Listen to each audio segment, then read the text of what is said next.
नमस्ते, म रमेश गाउँले। आज हामीले चैते दशैंको अवसर पारी रामनवमी मेला लगाएको अवस्था हो र परपूर्व कालदेखि 2023 सालदेखि चाहिँ यो कंकाली मन्दिरको रूखलाई स्थापना गरी पूजा भइरहेको थियो र पछि लोटोटी हाम्रो स्थानीय निकायहरू आइसकेपछि चाहिँ मन्दिर चाहिँ बनाइयो। त्यसपछि लगत्तै उक्त स्थानमा चाहिँ सिमसार क्षेत्रको सम्भावना निकै नै थियो। त्यसपछि त्यो सिमसार क्षेत्रलाई हामीले गर्नुपर्छ भनेर हामी सामुदायिक अमृत धारापानी सामुदायिक वन र मिलिजुली टोल विकास संस्था अन्तर्गत पर्ने डाँडागाउँ मिलन टोल रसौली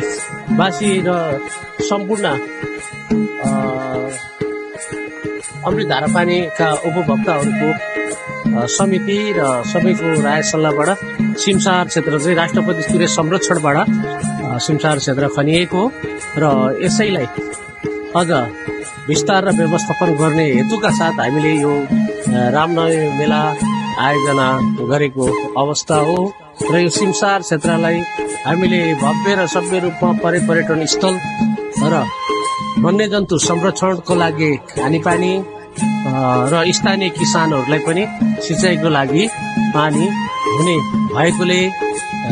हामीले यो कार्यक्रम भलिबल आयोजनाको साथसाथै विशेष गरी हाम्रो कंकाली मन्दिर र सिमसार क्षेत्रलाई अगाडि बढाउन नै यो कार्यक्रम गरेको यहाँहरूलाई जानकारी गराउँदैछु। हस्त नमस्ते, धन्यवाद।